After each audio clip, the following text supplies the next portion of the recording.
ಎಲ್ರಿಗೂ ನಮಸ್ಕಾರ. Welcome back to our YouTube channel. So ಏನಕ್ಕೆ ಇವತ್ತು ಈ ವಿಡಿಯೋ ಮಾಡ್ತಾಯಿದ್ದೀನಿ ಅಂತ ಹೇಳಿದ್ರೆ, ನಾನು ಮೊನ್ನೆ ವಿಡಿಯೋ ಮಾಡಬೇಕಾದ್ರೆ ಅಂದ್ಕೊಂಡಿದ್ದೆ ಒಂದಷ್ಟು ವಿಚಾರಗಳನ್ನು ನಾನು ಮೊದಲೇ ಹೇಳೋಣ ಅಂತ ಹೇಳ್ಬಿಟ್ಟು. ಅಂದರೆ ತುಂಬ ಜನ ವಿಡಿಯೋನ ಪೂರ್ತಿ ನೋಡೋಲ್ಲ, ಸೊ ನಾವು ಫಸ್ಟೇ ಒಂದಷ್ಟು ವಿಚಾರಗಳನ್ನು ತಿಳಿಸ್ಬಿಡೋಣ ಅಂತ. ಏನಕ್ಕೆ ಅಂತ ಹೇಳಿದ್ರೆ, ನಮಗಾಗಿರುವಂತಹ ಅನ್ಯಾಯ ಬೇರೆ ಯಾರಿಗೂ ಆಗಬಾರ್ದು ಅನ್ನೋದೇ ಒಂದು ಕಾರಣನೇ.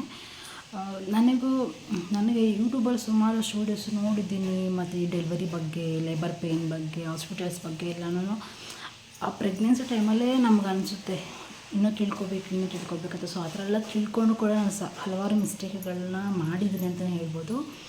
ಸೊ ಅದಕ್ಕೋಸ್ಕರ ಮತ್ತೆ ಅವ್ರ ಈ ತಪ್ಪುಗಳನ್ನ ಮಾಡೋದು ಬೇಡ. ಗೊತ್ತಿಲ್ಲ, ನನಗಿಂತ ತುಂಬ ಬುದ್ಧಿವಂತರು ಇದ್ದಾರೆ, ಅಂದರೆ ಗೊತ್ತಿಲ್ಲ ಅಂತೆಲ್ಲ ಗೊತ್ತು ನನಗಿಂತ ತುಂಬ ಹೆಚ್ಚು ತಿಳಿದಿರೋರು ಇದ್ದಾರೆ ಅಂತ. ಸಪೋಸ್ ಯಾರಿಗಾರು ಗೊತ್ತಿಲ್ಲ ಇದ್ರ ಬಗ್ಗೆ ಅಷ್ಟೊಂದು ಅಂತಂದರೆ, ನನ್ನ ಚಾನಲ್ ನೋಡಿ ಯಾರಿಗಾರು ಒಂದಿಬ್ಬರಿಗಾದರೂ ಹೆಲ್ಪ್ಫುಲ್ ಆದರೆ ನನಗೆ ತುಂಬ ಖುಷಿಯಾಗುತ್ತೆ. ಸೊ ಅದಕ್ಕೋಸ್ಕರ ಪ್ರೆಗ್ನೆಂಟ್ ಆಗಿರೋರು ಯಾರೇ ಈ ವಿಡಿಯೋಸ್ನ ನೋಡ್ತಾಯಿದ್ರೆ, ಅಥವಾ ಪ್ರೆಗ್ನೆನ್ಸಿ ಪ್ಲ್ಯಾನ್ ಮಾಡಬೇಕು ಅಂತ ಯಾರಾದರೂ ಈ ವಿಡಿಯೋಸ್ನ ನೋಡ್ತಾಯಿದ್ರೆ, ಅವರಿಗೆಲ್ಲ ಯೂಸ್ಫುಲ್ ಆಗೋ ಒಂದೇ ಒಂದು ಕಾರಣಕ್ಕೆ ಇವತ್ತಿನ ವಿಡಿಯೋನ ಮಾಡ್ತಾಯಿದ್ದೀನಿ. ಇಷ್ಟು ಹೇಳೋಕ್ಕೆ ಇಷ್ಟಪಡ್ತೀನಿ. ಅದಕ್ಕೆ ಈ ವಿಡಿಯೋನ ಇಂಟ್ರೆಸ್ಟ್ ಇದ್ದರೆ ನೋಡಿ, ಇಲ್ಲಾಂದರೆ ನಾವು ಫೋರ್ಸ್ಫುಲಿ ನೋಡಿ ಅಂತ ಹೇಳ್ತಾ ಇಲ್ಲ. ಬಿಕಾಸ್ ಇದು ನನಗೆ ಈ ವಿಡಿಯೋನ ಮಾಡ್ತಾರೆ ಒಂದೇ ಒಂದು ಕಾರಣ,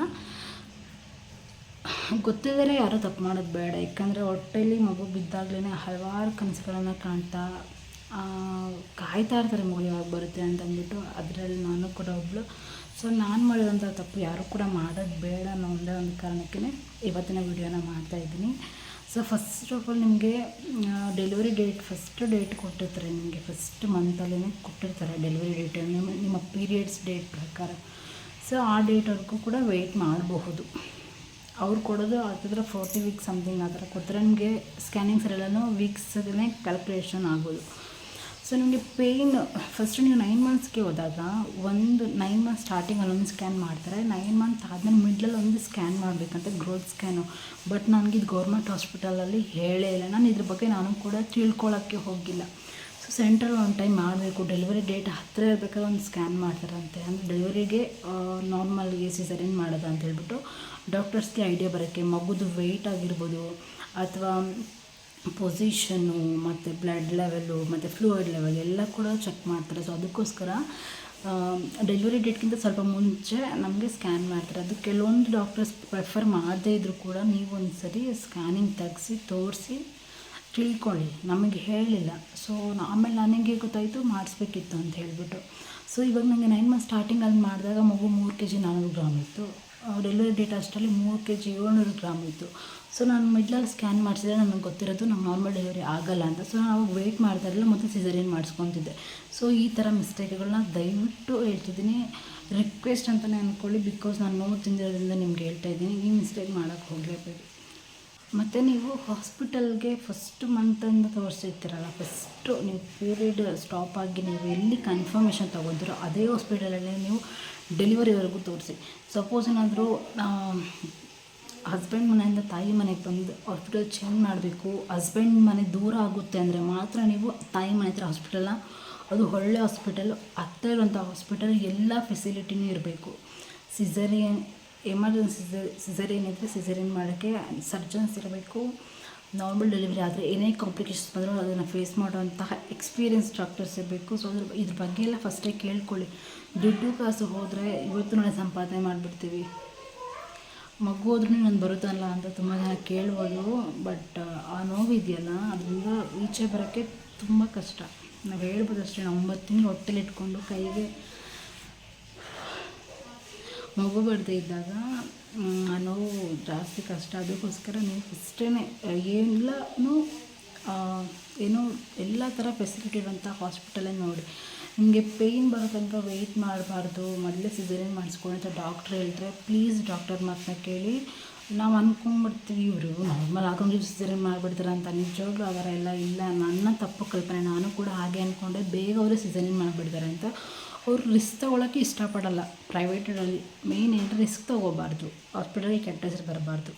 ರಿಸ್ಕ್ ತೊಗೊಂಡ್ರೆ ನಮಗೂ ಪ್ರಾಬ್ಲಮ್ಮು, ಅವ್ರಿಗೂ ಪ್ರಾಬ್ಲಮ್ಮು. ಅದಕ್ಕೋಸ್ಕರ ಸಿಸೇರಿಯನ್ ಹೇಳ್ತಾರೆ ಹೊರತು ನಿಮಗೆ ನಾರ್ಮಲ್ ಆಗೋಂಗಿದ್ರು ಸಿಸೇರಿಯನ್ ಮಾಡಿ ಅಂತ ಯಾವ ಹಾಸ್ಪಿಟಲಲ್ಲೂ ಹೇಳಲ್ಲ. ಇದು ನನಗೆ ಆಗಿರುವಂತಹ ಎಕ್ಸ್ಪೀರಿಯೆನ್ಸಸ್ಸು. ಡಾಕ್ಟರ್ಸು ಮೊದಲೇ ಹೇಳ್ತಾರೆ ನಿಮ್ಗೆ ಈ ಥರ ಇದೇ ಪ್ರಾಬ್ಲಮ್ ಇದೆ, ಸೊ ನೀವು ಸಿಸೇರಿಯನ್ ಮಾಡಿಸ್ಕೊಬಿಡಿ, ನಾರ್ಮಲ್ವರೆಗೂ ವೆಯ್ಟ್ ಮಾಡಬಾರ್ದು, ಪೇಯ್ನ್ ಬರೋವರೆಗೂ ವೆಯ್ಟ್ ಮಾಡಬಾರ್ದು ಅಂತ ಹೇಳಿದ್ರೆ ನೀವು ಓಕೆ ಅಂತ ಹೇಳ್ಬಿಟ್ಟು ಹೋಗಿ, ಏನೋ ಪೇಯ್ನ್ ಬರಲಿ ಅಂತ ವೆಯ್ಟ್ ಮಾಡೋಕ್ಕೆ ಹೋಗ್ಬಿಡಿ. ಮತ್ತು ಮಗು ವೆಯ್ಟ್ ಜಾಸ್ತಿ ಇದ್ದಾಗ 1 ಸರಿಗೆ 2 ಸರಿ ಕೇಳಿ, 3 kg 500 ಗ್ರಾಮ್ ಒಳಗಡೆ ಇದ್ದರೂ ನಾರ್ಮಲ್ ಡೆಲಿವರಿ ಆಗುತ್ತೆ. ಎಲ್ಲ ಪಾಸಿಬಿಲಿಟಿ ಇದ್ದರೆ, ಪೊಸಿಷನ್ ಕರೆಕ್ಟಾಗಿದ್ದರೆ, ಮತ್ತು ನಿಮಗೆ ಶಕ್ತಿ ಇದ್ದರೆ, ಮಗು ಫ್ಲೂಯಿಡ್ ಲೆವೆಲ್ ಚೆನ್ನಾಗಿದ್ದರೆ, ನಿಮಗೆ ಪೇಯ್ನ್ ತಡ್ಕೊತೀನಿ ಅಂತ ಹೇಳ್ತಾರೆ. ಲಾಸ್ಟ್ ಮೂಮೆಂಟಲ್ಲಿ ಫ್ಲೂಯಿಡ್ ಎಲ್ಲ ಹೋದ್ಮೇಲೆ ನಂಗೆ ನೋವು ತಡೆಯೋಕ್ಕೆ ಆಗ್ತಾಯಿಲ್ಲ ಅನ್ನೋ ಟೈಮ್ಗಿಂತ, ನೀವು ನೋವು ತಿನ್ನೋದಕ್ಕಿಂತ ಮುಂಚೆ ನಿಮಗೆ ಗೊತ್ತಾಗುತ್ತಲ್ಲ, ಆಗಲ್ಲ ಅಂದರೆ ಸಿಸೇರಿಯನ್ ಮಾಡಿಸ್ಕೊಂಬಿಡಿ. ಸಿಸೇರಿಯನ್ ರಿಕವರ್ ಆಗ್ಬೋದು. ಸ್ವಲ್ಪ ಬ್ಯಾಕ್ ಪೇನ್ ಆ ಥರ ಎಲ್ಲ ಇರುತ್ತಂತೆ ಮುಂದೆ, ಅದ್ರ ಬಗ್ಗೆ ನನಗೆ ಇನ್ನೂ ಎಕ್ಸ್ಪೀರಿಯೆನ್ಸ್ ಆಗಿಲ್ಲ.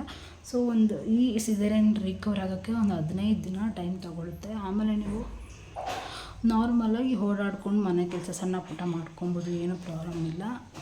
ಅದಕ್ಕೋಸ್ಕರ ಮಗುನ ಕಳ್ಕೊಳ್ಳೋ ಸ್ಥಿತಿ ಯಾರಿಗೂ ಬೇಡ. ಪರವಾಗಿಲ್ಲ, ನಮ್ಮ ಕೈಲಿ ಆದಷ್ಟು ದಿನ ನಾವು ಸಣ್ಣ ಪುಟ್ಟ ಕೆಲಸ ಮಾಡಿಕೊಂಡ್ರೆ ನಾವು ಜೀವನ ಸಾಗಿಸ್ಬೋದು ಅಲ್ವಾ. ಮತ್ತು ಅದು ಮಗು ಇಲ್ಲ ಅಂತಂದರೆ ನೆಕ್ಸ್ಟ್ ಜೀವನ ಏನು, ಅದಕ್ಕೋಸ್ಕರ ಹೇಳ್ತಿದ್ದೀನಿ. ಇದೊಂದು ತಲೆಯಲ್ಲಿ ಇಟ್ಕೊಳ್ಳಿ. ಮತ್ತು ಗೌರ್ಮೆಂಟ್ ಹಾಸ್ಪಿಟಲನ್ನು ಒಳ್ಳೊಳ್ಳೆ ಗೌರ್ಮೆಂಟ್ ಹಾಸ್ಪಿಟಲ್ಸ್ ಇದ್ದಾವೆ, ಒಳ್ಳೊಳ್ಳೆ ಗೌರ್ಮೆಂಟ್ ಫೆಸಿಲಿಟೀಸ್ ಚೆನ್ನಾಗಿದ್ದಾವೆ. ಸೊ ಅಂಥ ಹಾಸ್ಪಿಟಲ್ ನೋಡಿ, ದುಡ್ಡಿಲ್ಲ ಅಂತಂದರೆ, ಇಲ್ಲ ನಮಗೆ ಸ್ವಲ್ಪ ಅನುಕೂಲ ಇದೆ ಅನ್ನೋದಾದರೆ ಸಾಲ ಆದರೂ ಮಾಡಿ ಪ್ರೈವೇಟಲ್ಲೇ ತೋರಿಸಿ ಚೆನ್ನಾಗಾಗಲಿ. ಅದನ್ನು ಮೀರಿ ಏನಾದರೂ ಈ ಥರ ಆಗಿಬಿಟ್ರೆ ಏನೂ ಮಾಡೋಕ್ಕಾಗಲ್ಲ. ಅಂದರೆ ನಮ್ಮ ಕಡೆಯಿಂದ ಯಾವ ತಪ್ಪಿರಬಾರ್ದು, ಎಲ್ಲ ಕೂಡ ಸರಿ ಇರಬೇಕು. ನಮ್ಮ ಕಡೆಯಿಂದನೇ ಪ್ರಯತ್ನ ಫಸ್ಟ್ ಇರಬೇಕು, ಆಮೇಲೆ ಪ್ರತಿಫಲ ದೇವ್ರಿಗೆ ಕೊಡಬೇಕು. ನಾವೇ ತಪ್ಪುಗಳನ್ನ ಮಾಡಿಕೊಂಡು ದೇವ್ರ ಮೇಲೆ ಬ್ಲೇಮ್ ಮಾಡಬಾರ್ದಲ್ಲ. ಸೊ ನನ್ನ ವಿಷಯದಲ್ಲಿ ನಾನೇನು ತಪ್ಪು ಮಾಡಿದೆ ಅಂತ ನನಗೆ ಅನಿಸ್ತು ಅಂತ ಹೇಳಿದ್ರೆ, ಗೊತ್ತಿರಲಿಲ್ಲ ನನಗೆ. ಡಾಕ್ಟರ್ಸ್ ನಮ್ಗೆ ಹೇಳಬೇಕು. ಸೊ ಇದರಲ್ಲಿ ಡಾಕ್ಟರ್ ಮಿಸ್ಟೇಕ್ ಅಂತ ಹೇಳಬೇಕಾ, ಇಲ್ಲ ನಮ್ಮ ಹಣೆ ಬರ ಅಂತ ಹೇಳಬೇಕಾ, ನಂಗೆ ನಿಜವಾಗ್ಲೂ ಗೊತ್ತಿಲ್ಲ. ಅಂದರೆ ಡಾಕ್ಟರು ನಮ್ಗೆ ಹೇಳಬೇಕಿತ್ತು ಸ್ಕ್ಯಾನಿಂಗ್ ಬಗ್ಗೆ, ಅಥವಾ ಬೆಳಗ್ಗೆ ಮಾರ್ನಿಂಗ್ ಅವ್ರು ನನಗೆ ಇಂಟರ್ನೆಟ್ ಚೆಕ್ ಮಾಡಿದಾಗ ಮಗು ವೆಯ್ಟು ನಾರ್ಮಲ್ ಡೆಲಿವರಿ ಆಗುತ್ತೆ ಅಂತ ಹೇಳಿದರು. ಅವಾಗ ಕೂಡ ಅವರು ಸ್ಕ್ಯಾನ್ ರಿಪೋರ್ಟ್ನ 1 ಸರಿಗಲ್ಲ 2 ಸರಿ ಚೆಕ್ ಮಾಡಿದರು. ಸೊ ಅವಾಗ ಅವ್ರಿಗೆ ಗೊತ್ತಾಗಿಲ್ವಾ ಮಗು ವೆಯ್ಟ್ ಇದೆ ಅಂತ ಹೇಳ್ಬಿಟ್ಟು. ಅದೇ ರಿಪೋರ್ಟ್ನ ಈವ್ನಿಂಗ್ ಸಿಸ್ಟರ್ ನೋಡಿ ಹೇಳ್ತಾ ಇದ್ದಾರೆ, ಮಗು ವೆಯ್ಟ್ ಇದೆ, ನಾರ್ಮಲ್ ಡೆಲಿವರಿ ಸ್ವಲ್ಪ ಕಷ್ಟ ಆಗ್ಬೋದು, ಬಟ್ ನೀವು ದೊಡ್ಡ ಹಾಸ್ಪಿಟಲ್ ಹೋಗಿ ಅಲ್ಲಿ ನಾರ್ಮಲ್ ಡೆಲಿವರಿ ಮಾಡಿದ್ರೆ ಅಂತ ಹೇಳ್ತಾರೆ ಅವರು. ಸೊ ಇಷ್ಟು ದೊಡ್ಡ ಮೇಯ್ನ್ ಡಾಕ್ಟ್ರು ಅಲ್ಲಿ, ಅವರೇ ಸರ್ಜನ್ನು ಕೂಡ. ಸೊ ಅಂಥವ್ರೇ ಕರೆಕ್ಟಾಗಿ ಚೆಕ್ ಮಾಡಿ ಹೇಳ್ದಿರ ಹೋಗ್ಬಿಟ್ರೆ ಗೌರ್ಮೆಂಟ್ ಹಾಸ್ಪಿಟಲ್ ಎಷ್ಟು ನೆಗ್ಲೆಕ್ಟ್ ಮಾಡ್ತಾರಲ್ವ. ಸೊ ಅದಕ್ಕೋಸ್ಕರ ನೀವು ಸ್ವಲ್ಪ ವಿಚಾರಿಸಿ ಕೇಳಿ, ಸ್ವಲ್ಪ ಅದ್ರ ಬಗ್ಗೆ ನಾಲೆಡ್ಜ್ ತಿಳ್ಕೊಂಡು ಹೋಗೋದು ತುಂಬ ಒಳ್ಳೆಯದು. ನಮ್ಮ ಟೈಮ್ ಬೀಳಾದರೆ ಈ ಥರ ಆಗ್ಬಿಡುತ್ತೆ, ಏನು ಮಾಡೋಕ್ಕಾಗಲ್ಲ. ಅದಕ್ಕೋಸ್ಕರ ಹೇಳ್ತಾಯಿದ್ದೀನಿ. ನಾನು ಇದ್ರ ಬಗ್ಗೆ ಹೇಳಬೇಕು, ಈ ಕಷ್ಟ ಯಾರಿಗೂ ಬರಬಾರ್ದು, ಈ ನೋವು ಯಾರು ತಿನ್ನಬಾರ್ದು ಅಂತ ನನ್ನ ಮನಸ್ಸಲ್ಲಿ ಅನಿಸ್ತಾನೆ ಇತ್ತು. ಇದ್ರ ಬಗ್ಗೆ ನಮ್ಮ ಹಸ್ಬೆಂಡು ಕೂಡ ಹಂಗೆ ಹೇಳಿದರು. ನಮ್ಗೆ ನನಗೆ ಬೇರೆ ಯಾವ ಹಾಸ್ಪಿಟಲ್ಗೂ ಆಗಬಾರ್ದು, ನಾನು ಹೋಗಿ ಕಂಪ್ಲೇಂಟ್ ಕೊಡ್ತೀನಿ, ಮತ್ತು ಮೀಡಿಯಾದವ್ರನ್ನ ಕರೆಸ್ತೀನಿ ಅಂತೆಲ್ಲ ಹೇಳ್ತಾಯಿದ್ರು. ನಾನು ಅಂದೆ, ಅಲ್ಲಿ ತುಂಬ ಡೆಲಿವರೀಸ್ ಆಗಿತ್ತು ಆವತ್ತು. ಡೆಲಿವರಿನ ಒಂದು 2-3 ಡೆಲಿವರಿ ಆಗಿತ್ತು, ಸಿಸೇರಿಯನ್ನೂ ಆಗಿತ್ತು, ನಾರ್ಮಲ್ ಡೆಲಿವರಿಗಳು ಆಗಿತ್ತು. ಸೊ ಹಾಗಾಗಿ ನಮ್ಮ ಮನೆ ಬರೋ ಸರಿ ಇಲ್ಲ ಅಂತ ಅಂದ್ಕೊಂಡು ನಾನು ಸುಮ್ಮನೆ ಅದು ನಮ್ಮ ಹಸ್ಬೆಂಡು ತುಂಬ ಫೋರ್ಸ್ ಮಾಡಿದ್ರು.